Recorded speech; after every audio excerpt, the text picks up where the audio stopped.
Una vez, yendo Jesús camino de Jerusalén, pasaba entre Samaria y Galilea. Cuando iba a entrar en una ciudad, vinieron a su encuentro 10 hombres leprosos, que se pararon a lo lejos y a gritos le decían: Jesús, Maestro, ten compasión de nosotros. Al verlos, les dijo: id a presentaros a los sacerdotes. Y sucedió que mientras iban de camino quedaron limpios. Uno de ellos, viendo que estaba curado, se volvió alabando a Dios a grandes gritos y se postró a los pies de Jesús, rostro en tierra, dándole las gracias. Este era un samaritano. Jesús tomó la palabra y dijo: ¿no han quedado limpios los 10? Los otros 9, ¿dónde están? ¿No ha habido quien volviera a dar gloria a Dios más que este extranjero? Y le dijo: levántate, vete, tu fe te ha salvado. Palabra del Señor. Gloria a ti, Señor Jesús. Qué evangelio tan importante, por lo menos para nosotros, los franciscanos de María, que tenemos la misión de agradecer y enseñar a agradecer. Vamos a verlo con un poco de detalle. Primero, este grupo de leprosos vive fuera de la población. Parece que eran de orígenes distintos, era lo que mandaba la ley, porque consideraban entonces que la lepra era una enfermedad muy contagiosa. Tenían que vivir fuera del poblado. A la gente que pasaba por el camino le podían limosna, y si estaban cerca de sus familias, pues las familias salían todos los días a dejarles comida, pero en un sitio lejos de la población, y ellos, cuando ya se había ido la familia, se acercaban a comer. Eran verdaderamente los excluidos de la época. A veces me imagino que con gran dolor de sus familiares, otras no tanto, pero era gente marginada. Ellos lo sabían y van a actuar con respeto.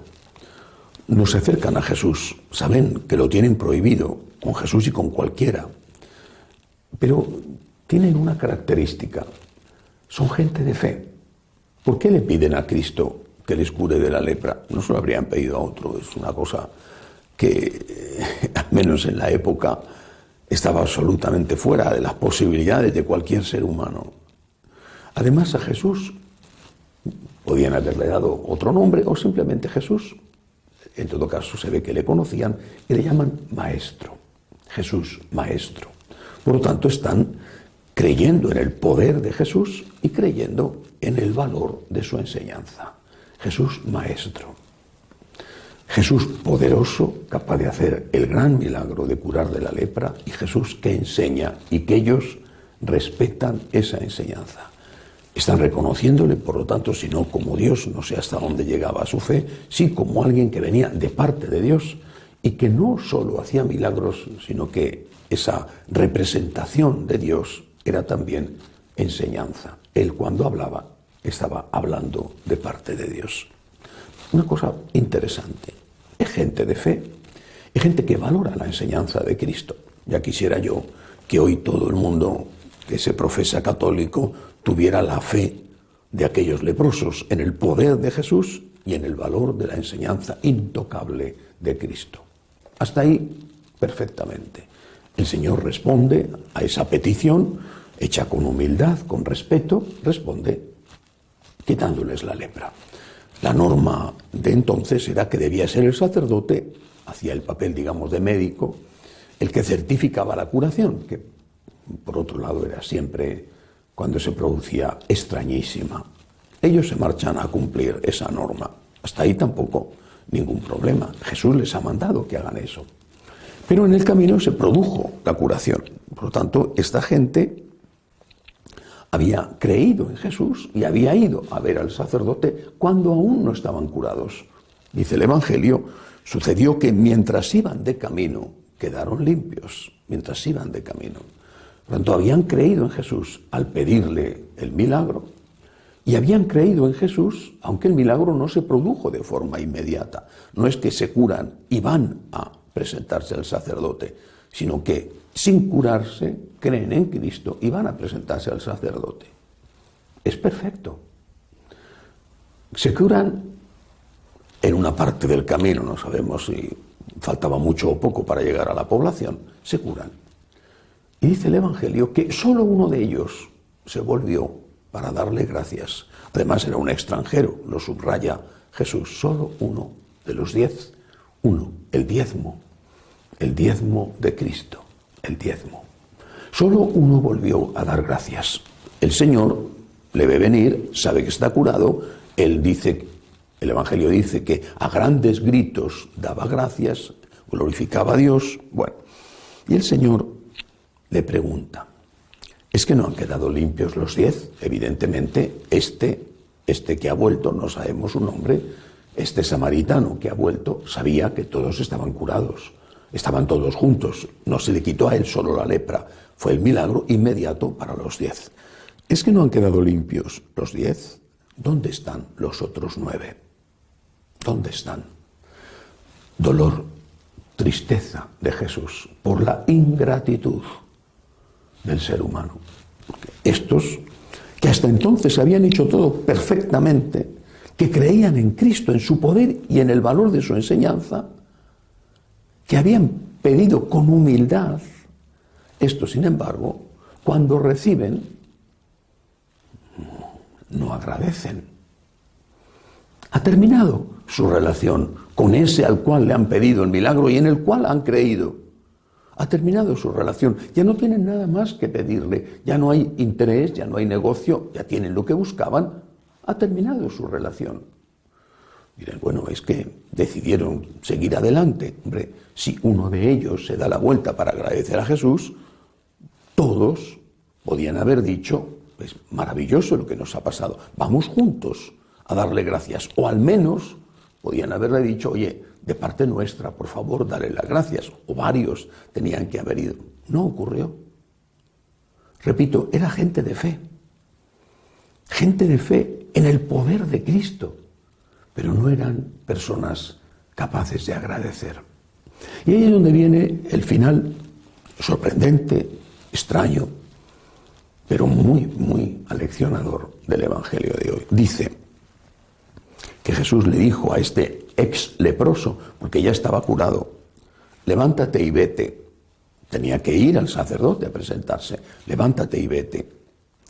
Tu fe te ha salvado. ¿A qué se refiere el Señor? Por supuesto, a la fe que había tenido en él, en Jesús, de que podía curar, la fe en el poder de Cristo. Pero está hablando el Señor también de otro aspecto de la fe. Porque una fe sin obras es una fe muerta. Podemos decir que entonces que una fe sin agradecimiento también es una fe muerta. Estoy seguro, no lo pone el Evangelio, no hay ninguna prueba, por lo tanto, pero yo estoy seguro, es una convicción que tengo, de que los otros 9 leprosos quedaron curados. No me refiero solo a ese momento que lo dice el Señor, sino que después de su muestra de ingratitud, siguieron curados. No hubo un retroceso y por ser ingratos, te vuelve la lepra. Estoy seguro de que eso no ocurrió. El Señor no hace eso. Los 10 quedaron curados, los 10. Pero hay otra enfermedad de la que esos 9 no se curaron. La falta de agradecimiento. Qué pena, qué pena. Porque si tu fe no te mueve a agradecer, en realidad, aunque eso que has pedido te lo haya dado, la herida más profunda que tienes dentro de ti, la enfermedad más grave que tienes dentro de ti, no se cura.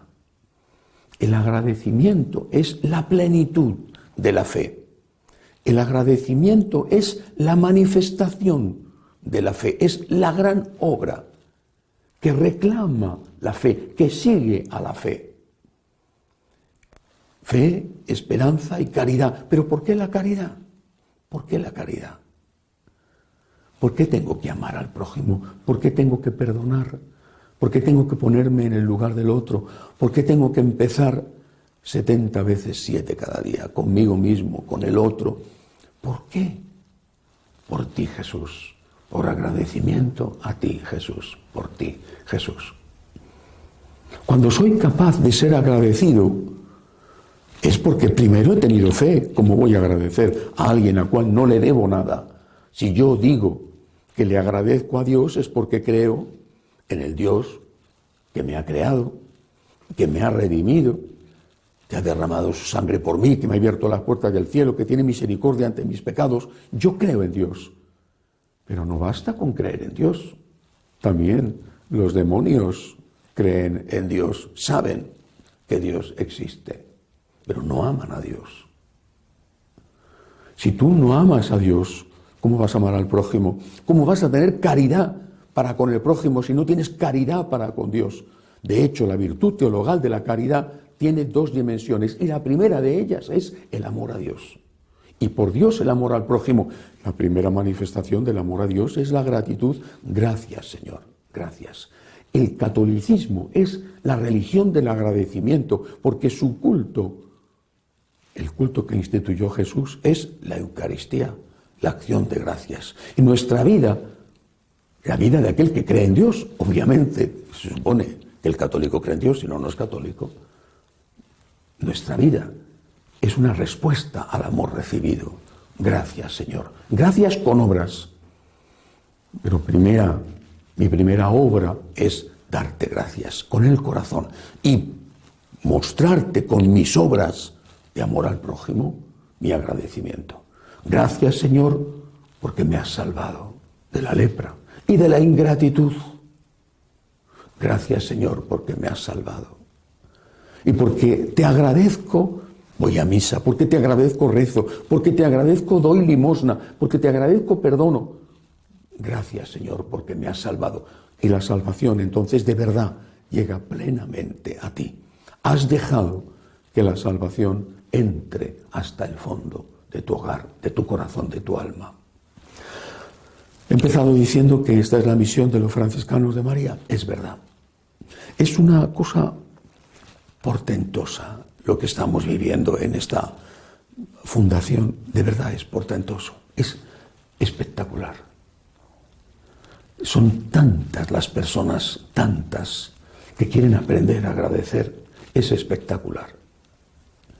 No doy abasto para responder a todas las personas que escriben diciendo, quiero agradecer, enséñeme a agradecer. Es espectacular. Pero también es poco. Es decir, es mucho y es poco. Mucho, gracias a Dios, y poco comparado con todos aquellos que deberían de querer darle gracias a Dios. Por ejemplo, desde enero hasta septiembre, a través de los distintos medios de comunicación que tenemos los franciscanos de María, sobre todo nuestra televisión, Magnificat.tv, pero también el WhatsApp o el Facebook o el Instagram o los medios distintos que tenemos, YouTube, calculamos que han visto nuestros programas, la misa de una manera especial, las homilías del padre Javier, las mías, en verano las homilías del padre Eder y del padre Antonio. Bueno, calculamos que han sido 300 millones de personas. No creo que estemos exagerando. 300 millones de personas. Es impresionante. Es verdad que ha sido en 9 meses.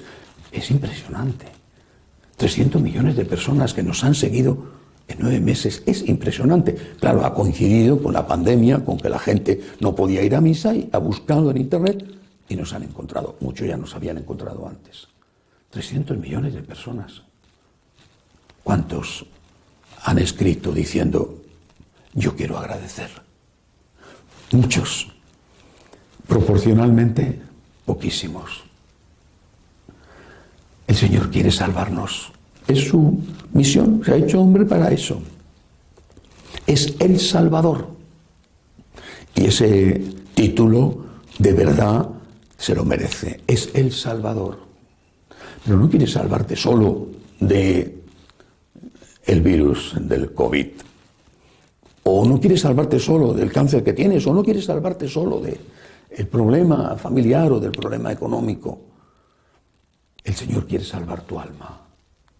porque quiere que pases con Él la eternidad en el cielo. Y esa salvación no entrará en ti, y Él te la regala, hasta que no le digas: gracias, Señor, gracias por tu amor infinito. Quiero agradecerte, quiero amarte. Quiero amar al prójimo por amor a ti. Gracias, Señor. El Señor es el Salvador, pero no salva en contra de nuestra voluntad. El Señor te ofrece el regalo de la salvación. Tú tienes que dejarte salvar. Y tienes que dejarte salvar convirtiéndote en una persona agradecida. Depende de ti. Si eres de los que dicen gracias o de los que dicen: ya he sacado de ti lo que quería y no me acuerdo de ti más hasta que no tenga otro problema. No sabemos qué habría ocurrido con los 9 ex-leprosos, que seguro tendrían nuevos problemas si, pasando por allí Jesús otra vez, hubieran acudido a pedirle una nueva ayuda. El Señor quiere salvarte, déjate salvar con el agradecimiento. Que así sea.